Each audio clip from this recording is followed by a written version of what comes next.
Hello friends, this is Sumit and you are watching science of Sumit. तो friends, आज हमारे पास है एक नया चैप्टर जिसका नाम है कंट्रोल एंड कोऑर्डिनेशन। तो इसको आज हम लोग स्टार्ट करेंगे।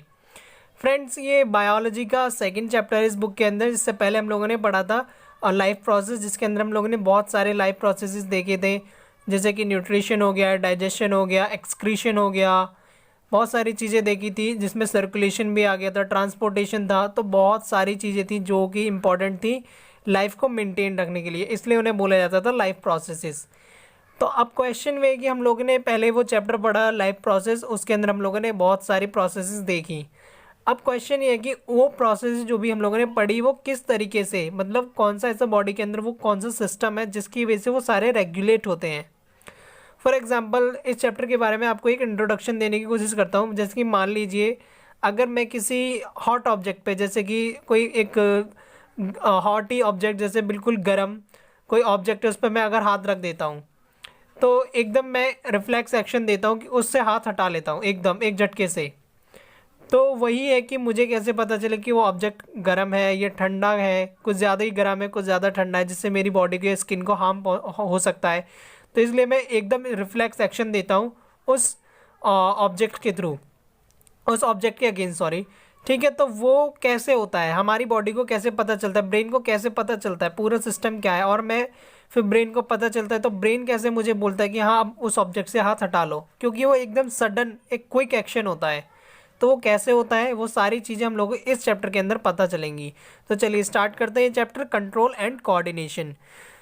तो जैसे कि मैंने बोला, जितनी भी लिविंग ऑर्गेनिज्म होती हैं वो सारे के सारे क्या कहते हैं, जो भी एनवायरनमेंट में चेंजेस आते हैं, एनवायरनमेंट में चेंजेस, जैसे कि मैंने अभी बोला कोई हॉट ऑब्जेक्ट है, उस ऑब्जेक्ट पे अगर हम लोग गलती से हाथ रख दें, या कोई पिन है उस पर अगर हमारा हाथ स्किन लग जाती है तो हम लोगों को पिन एकदम चुभने लगती है, तो हम लोग उससे भी हाथ हटाते हैं एकदम।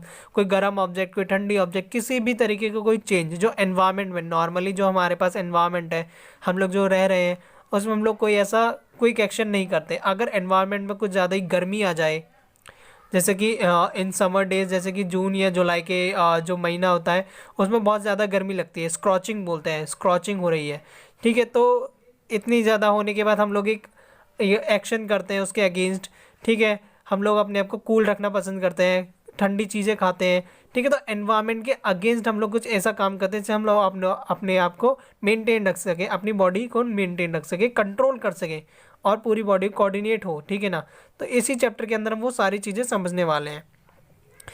तो जितने भी लिविंग ऑर्गेनिज्म होते हैं, अब लिविंग ऑर्गेनिज्म क्या होता है ये हम लोगों ने चैप्टर 6 लाइफ प्रोसेस में देखा था, लिविंग और नॉन लिविंग के बीच में डिफरेंस।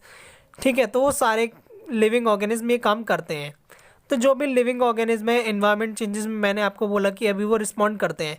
वो जो एनवायरनमेंट चेंजेस होते हैं जिसके अगेंस्ट ऑर्गेनिज्म रिस्पॉन्ड कर रहा है, I repeat my words, organism जिस एनवायरनमेंट चेंज के अगेंस्ट रिस्पॉन्ड कर रहा है वो चेंज ही स्टिमुलस कहलाता है, उस चेंज को कहते हैं स्टिमुलस। फॉर एग्जांपल के लिए जैसे कि लाइट है, मतलब सूरज की रोशनी काफ़ी ज़्यादा तेज़ है, मतलब बहुत ज़्यादा तेज़ आ रही है, तो हम उसके अगेंस्ट भी एक रिस्पॉन्स देते हैं। जैसे कि हम हमारी जो आँखें हैं, अगर हम लोग किसी डार्कनेस से अचानक से सूरज की रोशनी के आगे आ जाएं या हम सनलाइट की तरफ देखेंगे तो हम लोग अपनी आँखों को बंद कर लेते हैं। क्यों कर लेते हैं? क्योंकि हम उसके अगेंस्ट एक रिस्पॉन्स दे रहे हैं, क्योंकि वो एक स्टिमुलस है और हम लोगों की वो हार्मफुल हो सकता है, हमारे लिए हार्मफुल है वो। तो इसलिए हम उसके अगेंस्ट एक रिस्पॉन्स क्रिएट करते हैं, हमारी बॉडी क्रिएट करती है एक रिस्पॉन्स। तो जो स्टिमुलस है जिसके अगेंस्ट हम लोग रिस्पॉन्स क्रिएट करते हैं, स्टिमुलस के अगेंस्ट रिस्पॉन्स क्रिएट किया जाता है, एक एक्शन क्रिएट किया जाता है। ठीक है, तो स्टिमुलस वो सारी चीज़ें, जैसे सनलाइट हो गया, कुछ ज़्यादा तेज़ लाइट हो गई, हीट हो गई, कोल्ड हो गया, साउंड, कुछ ज़्यादा तेज़ साउंड आ रहा है, तब भी हम लोग क्या करते हैं, अपने कानों को बंद कर लेते हैं। तो एक एक्शन कर रहे हैं, किसके अगेंस्ट कर रहे हैं? ज़्यादा साउंड आने की वजह से। तो साउंड क्या है? एक स्टिमुलस है। स्मेल, अगर कोई कहते हैं बैड स्मेल आ रही है तो हम बैड स्मेल के लिए क्या करते हैं, अपनी नाक को बंद कर लेते हैं। तो इधर स्मेल क्या है? एक स्टिमुलस है। ठीक है, टच भी एक तरह का स्टिमुलस हो सकता है। जैसे कि अगर आप गलती से कैक्टस के प्लांट पर अगर आप अपना हाथ रख दो तो क्या होगा, हमारे हाथों को चोट पहुंच जाएगी, इंजरी हो जाएगी।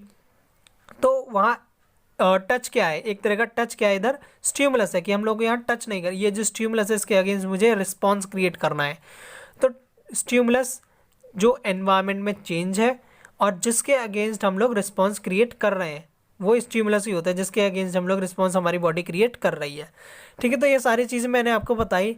अब क्वेश्चन ये कि क्या केवल एनिमल्स ही ये कंट्रोल एंड कोऑर्डिनेशन करते हैं कि स्टिमुलस के अगेंस्ट? क्या एनिमल्स ही करते हैं? नहीं जी, दोनों करते हैं। प्लांट्स में भी होता है ये, एनिमल्स में भी होता है। जैसे कि मैंने अभी बोला कि वो लिविंग ऑर्गेनिज्म की हम लोग यहाँ पे बातें कर रहे हैं। ठीक है, तो प्लांट्स में भी होता है, एनिमल्स में भी होता है। ठीक है, अभी क्वेश्चन है कि हम लोग अभी सबसे पहले हम लोग एनिमल्स के बारे में पढ़ेंगे, हम लोग धीरे धीरे प्लांट्स में भी जाएंगे। ठीक है, तो सबसे पहले एनिमल के अंदर, तो एनिमल के अंदर जो कंट्रोल एंड कोऑर्डिनेशन होता है ना, वो दो सिस्टम के थ्रू होता है। वो दो सिस्टम है हमारे पास। सबसे पहला है हमारे पास नर्वस सिस्टम, दूसरा है एंडोक्राइन सिस्टम। सबसे पहले इस चैप्टर के अंदर हम लोग एनिमल नर्वस सिस्टम के बारे में डील करेंगे, बाद में हम लोग एंडोक्राइन सिस्टम, एंडोक्राइन मतलब इसके अंदर हम हार्मोन्स की भी बातें करेंगे, वो बाद में आएगा। सबसे पहले एनिमल नर्वस सिस्टम के साथ डील करेंगे, तो इतना लिख लेते हैं। तो सबसे पहले हमारे पास आता है control and coordination in animals. Animals के अंदर देखो,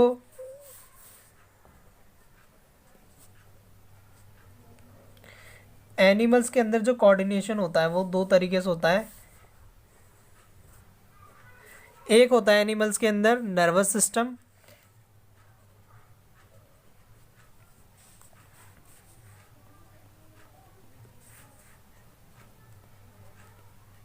और दूसरा होता है एनिमल्स में एंडोक्राइन सिस्टम। एंडोक्राइन सिस्टम मतलब हार्मोन्स के बारे में पढ़ेंगे हम लोग। जितने भी हार्मोनल सिस्टम है वो एंडोक्राइन सिस्टम कहलाता है। ठीक है, तो दो सिस्टम जो कि पूरा कंट्रोल कोऑर्डिनेशन रेगुलेट कंट्रोल जो है ना उसको रेगुलेट कंट्रोल करते हैं पूरी बॉडी को। ठीक है, कौन? एनिमल्स के अंदर दो ही चीज़ें हैं, दो ही सिस्टम है। एक है हमारे पास नर्वस सिस्टम, दूसरा है हमारे पास एंडोक्राइन सिस्टम। ठीक है, ये इसको रेगुलेट करता है एनिमल्स के अंदर। सबसे पहले एनिमल्स के अंदर हम लोग नर्वस सिस्टम पढ़ने वाले हैं। देखो, नर्वस सिस्टम को समझने के लिए हम लोगों को पता होना चाहिए कि जो नर्वस सिस्टम है वो बनता कैसे है। तो हम लोग इधर नर्वस सिस्टम पढ़ेंगे। नर्वस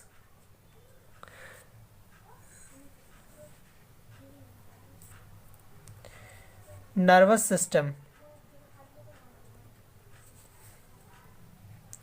देखो एनिमल्स का जो, जैसे कि हम लोग हमारी जो बॉडी है एनिमल्स की या प्लांट में जो भी लिविंग ऑर्गेनिज्म है उनकी जो बॉडी होती है वो सेल से मिलकर बनी हुई होती है। किससे? सेल से। अब ये बहुत सारे सेल्स आपस में कलेक्ट हो जाते हैं, ऐसे सेल्स जो एक ही काम करते हैं। एक ही काम अभी समझ में आएगा। बहुत सारे सेल इकट्ठे हो जाते हैं तो टिश्यू बना देते हैं, फिर वही टिश्यू मिलकर बनाते हैं ऑर्गन सिस्टम, फिर पूरी बॉडी बनती है। ठीक है, तो एक जैसे सेल, जैसे कि हमारे नाक के जो सेल्स हैं, नोज़ के जो सेल्स हैं, वो सारे एक जैसे होंगे क्योंकि इनका फंक्शन भी तो एक ही है।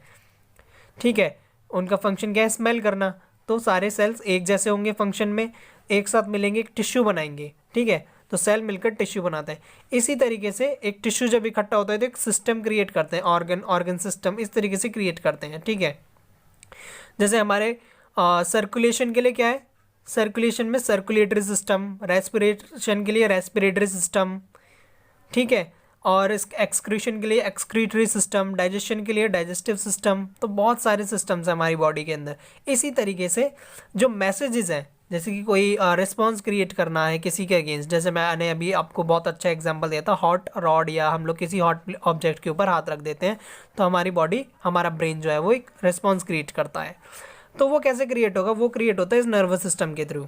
वो सारे फंक्शन ब्रेन जो करता है वो सारे फंक्शन नर्वस सिस्टम के अंदर ही आते हैं। देखो, नर्वस सिस्टम भी दो पार्ट में डिवाइड हो जाता है, एक पेरिफेरल नर्वस सिस्टम और एक सेंट्रल नर्वस सिस्टम। हमारी बुक के अंदर इसमें इतना डीप में नहीं दिया हुआ, हम लोग बाद में इसके पढ़ेंगे, आराम से ब्रेन भी समझेंगे। आज तो फर्स्ट लेक्चर है अभी पहला। ठीक है, तो नर्वस सिस्टम में बात करते हैं। तो नर्वस सिस्टम में जो यूनिट होती है, functional unit of the nervous system is, देखो ये भी सेल ही होगा। हम लोग जानते हैं building block of the body is cell, cell is the functional unit of the body. ठीक है, तो नर्वस सिस्टम की भी फंक्शनल यूनिट होती है एक सेल। उस सेल को एक स्पेशल नाम दिया गया है, उस सेल का नाम होता है नर्व सेल। क्या बोलते हैं उसको? Nerve cell. तो इसकी फंक्शनल यूनिट है हमारे पास नर्व सेल। इधर हम लोग लिख लेते हैं, इसकी फंक्शनल यूनिट होती है हमारे पास नर्व सेल। नर्व सेल, तो इसके बारे में थोड़ा लिख लेते हैं। इसको हम लोग बोलते हैं structural and functional unit of the nervous system. ठीक है, structural and functional unit of the structural and functional unit of nervous system. ठीक है, तो नर्वस सिस्टम की क्या है, स्ट्रक्चरल और फंक्शनल यूनिट होती है। अब इतना तो हम लोगों को समझ में आ गया। ठीक है, यही भाई एक यूनिट है, सबसे छोटी इकाई यही है, तो यही पूरी बॉडी को कंट्रोल कर रही है। देखो बहुत सारे ऐसे एक साथ मिलेंगे तब एक सिस्टम क्रिएट करेंगे ना। तो नर्व सेल हो गई, नर्व सेल आपस में मिलेंगे तो नर्वस टिश्यू बनाएंगी, नर्वस टिश्यू आपस में मिलेंगी तो नर्वस सिस्टम बनाएंगे। ठीक है, आपको ये चीज़ क्लियर होनी चाहिए। दूसरा नाम भी होता है इस नर्व सेल को, हम दूसरा नाम होता है न्यूरॉन, जो कि ज़्यादा फेमस है और आपको एग्जाम में ये वर्ड न्यूरॉन ही देखने को मिलेगा। नर्व सेल का दूसरा नाम न्यूरॉन होता है और आपको न्यूरॉन वर्ड ही देखने को मिलेगा एग्जाम में। ठीक है, तो न्यूरॉन भी कहते हैं इसको। ठीक है, समझ में आ गया। अभी हम लोगों के पास क्वेश्चन है कि न्यूरॉन दिखता कैसे है। इसका डायग्राम अगर दिख जाएगा तो ज़्यादा इजीली हो जाएगा अपने को समझना। ठीक है, तो इसका डायग्राम ड्रॉ कर लेते हैं। इसका ये दिखता कैसा है, तो इसका डायग्राम बहुत ईजी है इसका ड्रॉ करना। ठीक है, मैं इसका डायग्राम यहाँ पर आपको ड्रॉ करके दिखा रहा हूँ।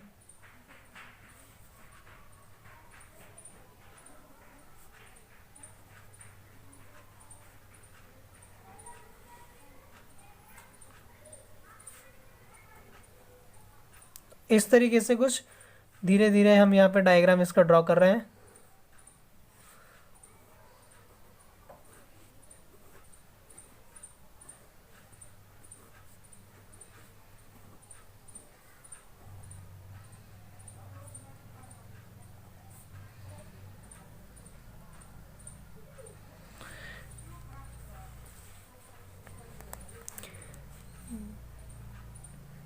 तो ये हमारे पास बन रहा है न्यूरॉन धीरे धीरे। अब ये आगे इसके अंदर भी हम लोग बनाएंगे इस तरीके से। बहुत सिंपल डायग्राम है, आप लोग इसको बहुत इजीली तरीके से बना सकते हैं। और मेन इंपॉर्टेंट बात यह है कि एग्ज़ाम में ये डायग्राम बनवाया जाता है, पूछा जाता है ये डायग्राम बनाइए, आपको इसका मार्क मिलता है।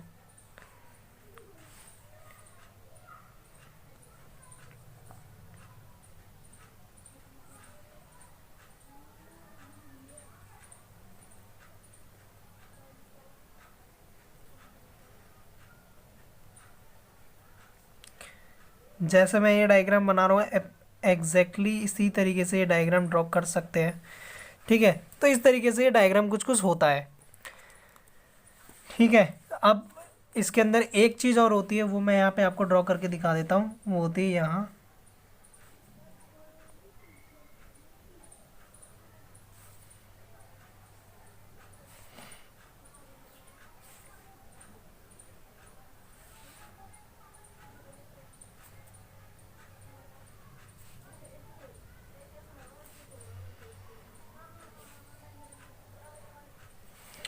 तो ये एग्जैक्टली इस तरीके की कुछ डायग्राम होता है।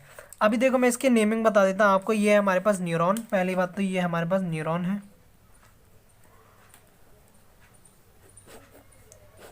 ये न्यूरॉन है। अभी देखो ये जो इसके अंदर मैंने रेड कलर से दिखाया है, ये जो स्पॉट है इसको हम लोग कहते हैं इसका न्यूक्लियस। क्या कहते हैं इसको? न्यूक्लियस। देखो इसकी नेमिंग मैं आपको बता रहा हूँ, ये है इसका न्यूक्लियस। सबके फंक्शन भी मैं बताऊंगा आपको धीरे धीरे इसके। ये इसके न्यूक्लियस हो गया। ये जो आपको फाइबर्स जैसे स्ट्रक्चर्स दिख रहे हैं इसके चारों ओर, इसके यहाँ पे ये सारे स्ट्रक्चर जो फाइबर्स जैसे दिख रहे हैं, इनको कहते हैं हम लोग डेंड्राइट्स। क्या बोलते हैं इनको? बोलते हैं डेंड्राइट। डेंड्राइट। ठीक है, इसको हम लोग डेंड्राइट बोलते हैं, बहुत इंपॉर्टेंट है।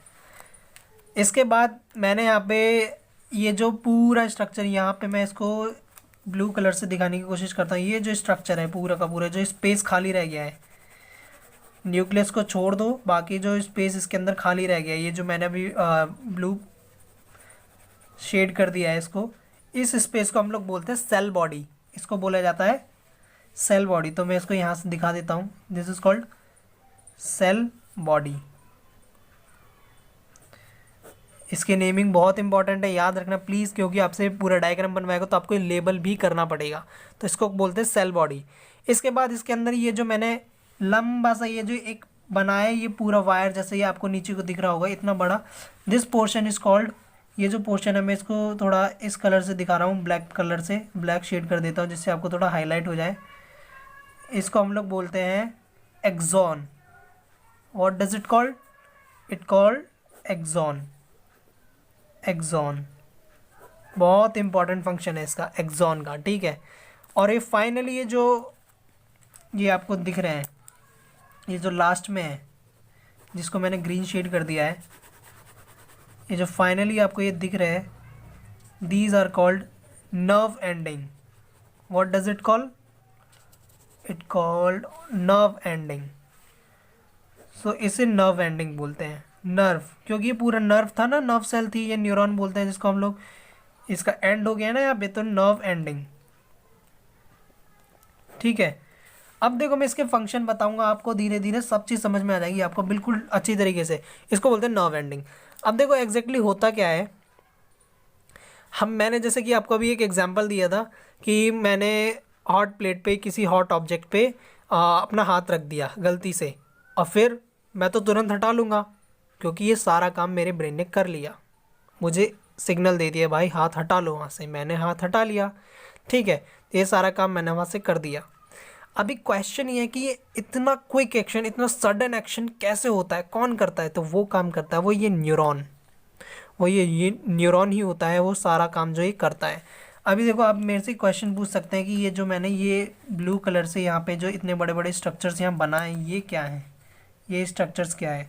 देखो इनको कहते हैं स्वान सेल्स, ठीक है। बुक में इसके बारे में कोई डिस्कशन नहीं किया गया तो इसलिए मैंने भी इधर आपको नहीं बोला है, अदरवाइज यू शुड नो। ये होते हैं स्वान सेल्स। अब इनका काम क्या होता है, ये एक तरह से न्यूट्रिशन प्रोवाइड करते हैं, ठीक है। अभी किसको प्रोवाइड करते हैं वो हमारे लिए इम्पोर्टेंट नहीं है, ठीक है। इनको कहते हैं स्वान सेल्स, बस इतना याद रखना।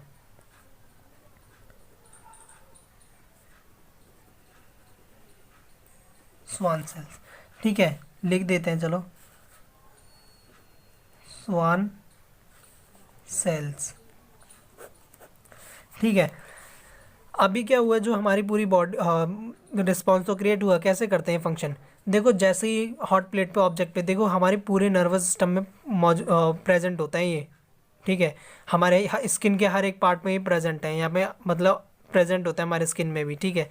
अभी जैसे ही मैंने इस पर मान लेते कोई हॉट ऑब्जेक्ट है, मैंने हाथ रखा, मान लेते ये जो शीट है पूरी ये गर्म है, ठीक है ना, हॉट ऑब्जेक्ट है ये एक, मैंने इस पर हाथ रखा, जैसे ही मैं हाथ रखता हूँ, ठीक है, तो हाथ रखने से क्या होता है, इसमें एक ये जो न्यूरॉन्स है ना, ये जो डेंड्राइट्स है ना, डेंड्राइट्स, इन डेंड्राइट्स तक ये सारी चीज़ें पता चलती है, और इधर एक केमिकल रिएक्शन होती है, इन डेंड्राइट्स में केमिकल रिएक्शन होती है, और वो केमिकल रिएक्शन क्या करते हैं, इन ये जो सेल बॉडी है इस सेल बॉडी तक जाती है, ठीक है। इस सेल बॉडी के बाद जाने के बाद ये जो पूरा सिग्नल है, मतलब ये जो केमिकल रिएक्शन हुई, जैसे मैंने गर्म ऑब्जेक्ट पे हाथ रखा, मेरी उंगली के अंदर जो न्यूरॉन्स थे उन्होंने इसको डिटेक्ट कर लिया, डिटेक्ट करते ये जो डेंड्राइट्स है ना, इनमें केमिकल रिएक्शन होती है, और ये इस केमिकल रिएक्शन को इलेक्ट्रिकल इम्पल्स में चेंज कर देते हैं, मतलब केमिकल रिएक्शन इलेक्ट्रिकल में कन्वर्ट हो गई। केमिकल चीज़ थी, केमिकल एनर्जी एक तरह से जैसे कन्वर्ट हो जाती है इलेक्ट्रिकल में, वैसे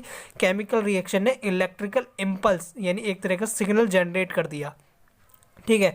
वो इलेक्ट्रिकल सिग्नल सेल बॉडी में आता है, फिर वो सेल बॉडी क्या करती है, धीरे धीरे धीरे धीरे इसको एक्सॉन के थ्रू आगे पहुंचाती है, मतलब इस एक्सॉन में जाता है, ये सारे डेंड्राइट्स एक साथ काम करने लग जाते हैं, इलेक्ट्रिकल केमिकल रिएक्शन होती है, केमिकल रिएक्शन के थ्रू इलेक्ट्रिकल सिग्नल जनरेट हुआ, सेल बॉडी के अंदर आया, और सेल बॉडी के अंदर आते ही इसने क्या किया, इस एक्सॉन के अंदर सिग्नल को पहुंचा दिया। जैसे इस एक्सॉन के अंदर सिग्नल को पहुंचाया, पहुंचाने के बाद क्या, ये नर्व एंडिंग तक पहुंचता है। कहाँ पहुंचता है? नर्व एंडिंग तक पहुंचता है। ये नर्व एंडिंग आ गई यहाँ पे, ये जो ग्रीन कलर में मैंने बोला था ना, ये नर्व एंडिंग है। इनका एक और नाम होता है, बोलते टर्मिनल बटन या टीलोडेंड्रिया भी बोलते हैं इन्हें, सिनेप्टिक नोब भी बोला जाता है, बहुत सारे नाम है, बहुत सारे नाम है। सिनेप्टिक नोब भी बोलते हैं, टीलोडेंड्रिया भी बोलते हैं, टर्मिनल बटन भी बोलते हैं, नर्व एंडिंग भी बोलते हैं। कितने नाम हो गए? 4 नाम बता दिए मैंने आपको, ठीक है। ये सब बोला जाता है इसे। अब यहाँ तक पहुँच गए, ये तो एक न्यूरॉन हुआ, ये तो बहुत छोटा हो गया, ठीक है। तो इतना सा न्यूरॉन हमारे ब्रेन तक, क्या एक इतना लंबा न्यूरॉन है? नहीं, बहुत सारे न्यूरॉन्स हैं। क्या करता है, ये नर्व एंडिंग तक सिग्नल पहुंचा, ठीक है। अब ऐसे ही दूसरा न्यूरॉन इसके पीछे लगा हुआ होता है, मतलब एक न्यूरॉन ये रहा, ऐसे ही एक और न्यूरॉन इसके डेंड्राइट्स जो है ना, दूसरे न्यूरॉन के डेंड्राइट्स वो इसके टीलोडेंड्रिया से यानी नर्व एंडिंग से जुड़े हुए होते हैं। मतलब कुछ इस तरीके से कि एक न्यूरॉन ये रहा, इसके पास इसके डेंड्राइट्स हैं बहुत सारे, ये जो डेंड्राइट्स हैं, फिर एक तरह से यहाँ से इसका नर्व एंडिंग होगी, मान लेते हैं एक जोन है, ये आगे इसकी नर्व एंडिंग, ठीक है, इसकी नर्व एंडिंग। अब दूसरा जो न्यूरॉन होगा ना, वो कुछ यहीं ऐसे इसके दूसरा न्यूरॉन होगा, वो उसके टीलोडेंड्रिया यहाँ पे जुड़े हुए होंगे, ये इसके टीलोडेंड्रिया यहाँ जुड़े हुए हैं, ठीक है। तो इस तक सिग्नल पहुँच जाता है ऐसे ही, फिर यही ऐसे फर्दर ये लास्ट में ये वाला पहुँचाता है सिग्नल को, इस तरीके से टर्मिनल बटन मान लीजिए, ये टीलोडेंड नर्व एंडिंग है लास्ट में, ठीक है। तो इस तरीके से एक न्यूरॉन ये रहा, फिर दूसरा न्यूरॉन ये जुड़ा हुआ है, तो ये पहला न्यूरॉन हो गया, ये दूसरा न्यूरॉन हो गया, ऐसे ही बहुत सारे आपस में कनेक्टेड होते हैं। मतलब यहाँ से सिग्नल यहाँ तक पहुँचा, फिर इसके नर्व एंडिंग ने इस दूसरे वाले न्यूरॉन के डेंड्राइट्स में सिग्नल पहुँचाया, फिर इसने इलेक्ट्रिकल इम्पल्स को आगे ऐसे ही पहुँचाते चले जाएंगे।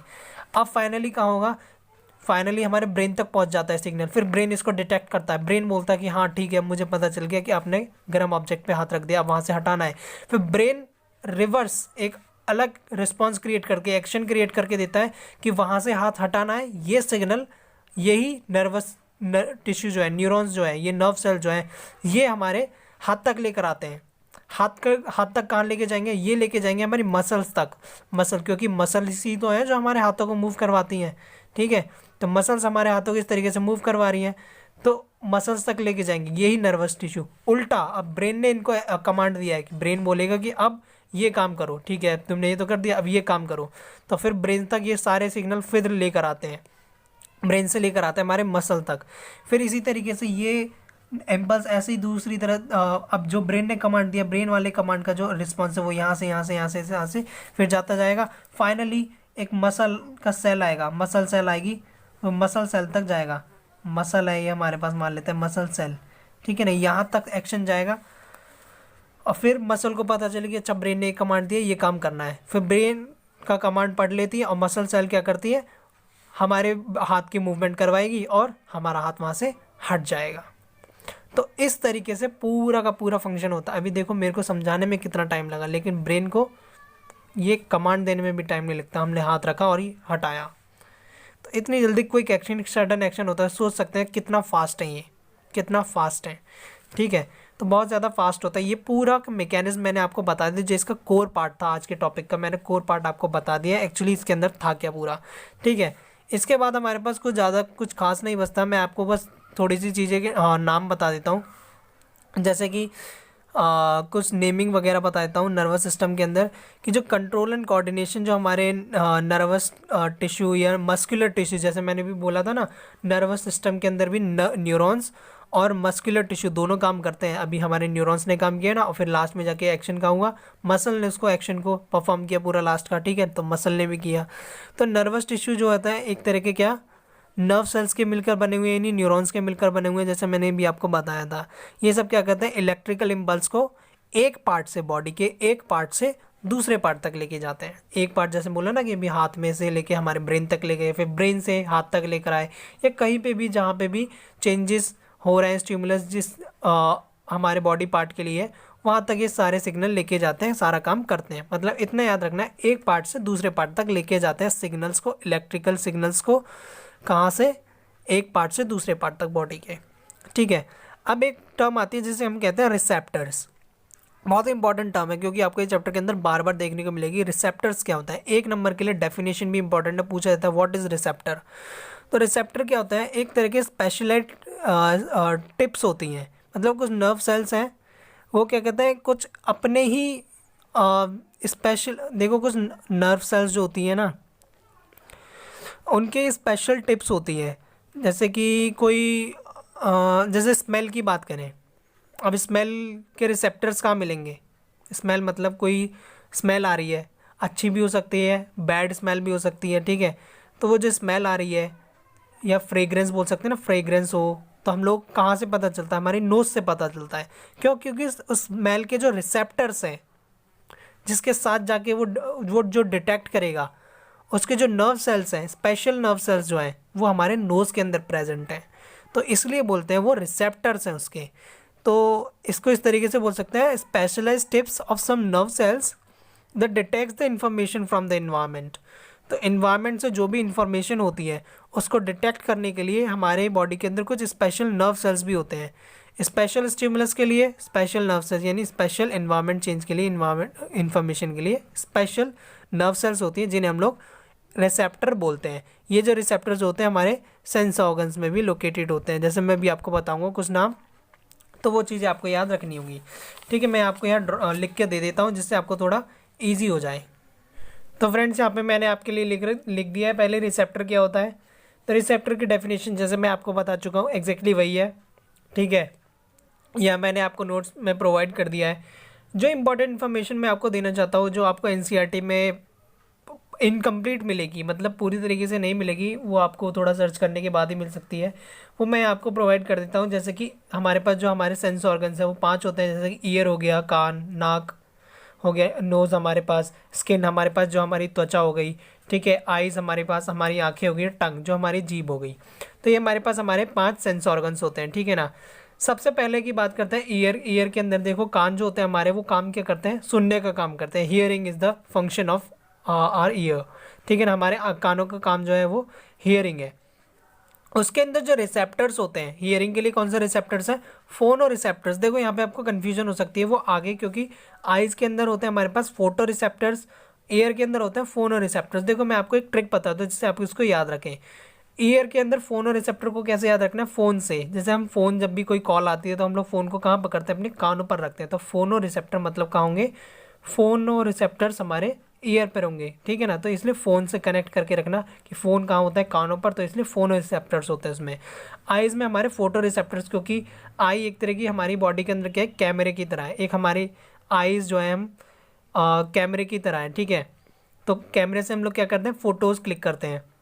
उसी तरीके से आंखें भी क्या करती है हमारी, एक तरह से जो भी हमारे सामने जो भी ऑब्जेक्ट वगैरह कुछ भी होता है, जो भी सीन होता है, उसको हम लोग एक तरह से फ़ोटोज़ की पिक्चर को हम लोग अपने ब्रेन में क्लिक करके रख लेते हैं। ठीक है, स्टोर कर लेते हैं। तो फ़ोटोज़ खींचने का काम करती है एक तरह से। तो आइज़ को फोटो रिसेप्टर, ईयर को फोनो रिसेप्टर से याद रखना। अभी यहाँ पे है कि फोनो रिसेप्टर्स का फंक्शन क्या है, फोनो रिसेप्टर किस लिए होते हैं, हियरिंग के लिए होते हैं। दूसरा balance of the body, body को बैलेंस करने के लिए भी वो होते हैं। अभी हियरिंग तो हम लोग समझ गए, लेकिन बॉडी को कैसे बैलेंस कर सकता है, इट इज़ अनदर मिस्ट्री। अगर आपको पता है तो बहुत अच्छी बात है, otherwise you can search about it. ठीक है, otherwise NCERT point of view से it is not important. Okay, eyes का हम लोग फोटो रिसेप्टर किस लिए काम करते हैं, देखने के लिए, सीइंग, किसी ऑब्जेक्ट को देखने के लिए, टू सी। ठीक है, स्किन, स्किन के अंदर हमारे पास होते हैं थर्मो रिसेप्टर। अब थर्मो रिसेप्टर जैसे कि थर्मो मतलब होता है टेम्परेचर, थर्मो मतलब टेम्परेचर। ठीक है, जैसे कि हम लोग कभी क्लिनिक के में जाते हैं, किसी डॉक्टर के पास क्लिनिक में जाते हैं, तो डॉक्टर क्या करता है, हमारे स्किन को पकड़ता है, हम लोग मतलब हमारे हैंड को पकड़ता है और देखता है, बॉडी का टेम्परेचर देखने की कोशिश करता है। क्यों? क्योंकि हमारे स्किन को ऐसे पकड़ेगा और टेम्परेचर देखेगा। या हमारे पल्स को चेक करता है, पल्स को चेक करता है जनरली। या हम लोग घर में भी बोलते हैं देखना बुखार आ रहा है, तो हम लोग स्किन को देखते हैं, हाँ भाई गर्म हो रही है बॉडी, टेम्परेचर बढ़ गया, हाँ बुखार हो सकता है। ठीक है, तो इस तरीके से बोल देते हैं। तो एक तरह से हम स्किन का कॉन्टैक्ट में आके पता लगाते हैं टेम्परेचर का। तो इसलिए आप याद रख सकते हैं, स्किन में होता है थर्मो रिसेप्टर्स, थर्मल मतलब टेम्परेचर वाले रिसेप्टर्स हो गए। जैसे कि हीट और कोल्ड, हीट और कोल्ड क्या टेम्परेचर से तो रिलेटेड है। टच, टच भी एक फंक्शन होता है स्किन का। तो इस तरीके से यहाँ रिसेप्टर होता है। नोज़, नोज़ के अंदर होता है ऑल्फैक्टरी रिसेप्टर। ऑल्फैक्टरी रिसेप्टर ये आपको याद ही रखना पड़ेंगे, जो दो आपको मैं बता रहा हूँ। ऑल्फैक्टरी मतलब एक तरह से सूंघने के लिए होता है, स्मेल के लिए होते हैं, स्मेल डिटेक्शन के लिए। टंग में होता है गस्टेटरी रिसेप्टर, ये हमारे टेस्ट डिटेक्शन के लिए होते हैं। जो हमारे टंग के अंदर रिसेप्टर्स होते हैं उन्हें कहते हैं गस्टेटरी रिसेप्टर। देखो 3 के लिए मैंने ट्रिक आपको बता दी, 2 आपको याद रखने ही पड़ेंगे। ठीक है, तो ये रिसेप्टर्स हमारे पास थे। रिसेप्टर क्या होते हैं, रिसेप्टर्स क्या होते हैं, हम लोगों ने समझ लिया पूरा। अगर आपको क्वेश्चन आते then you can write about it in यहाँ it is sufficient, because NCERT में भी इससे ज़्यादा नहीं लिखा हुआ है रिसेप्टर्स के बारे में। ठीक है, तो ये आपके लिए काफ़ी है, इससे ज़्यादा मार्क्स के लिए भी नहीं पूछा जाता। 2-3 मार्क्स के लिए काफ़ी है, आपके लिए 2 मार्क्स आसानी से मिल जाएंगे। ठीक है, तो ये था हमारा आज का पूरा लेक्चर, जिसके अंदर हम लोगों ने समझ लिया एनिमल नर्वस सिस्टम के बारे में। आगे हम लोग देखेंगे, धीरे धीरे हम लोग ब्रेन पर भी जाएंगे, एंडोक्राइन सिस्टम पे भी जाएंगे। तो चलिए, अगर आपको ये वीडियो पसंद आया तो प्लीज़ वीडियो पर लाइक कीजिए, कमेंट कीजिए अगर आपकी कोई भी क्वेरी है, और फाइनली चैनल को सब्सक्राइब कीजिए। और थैंक यू।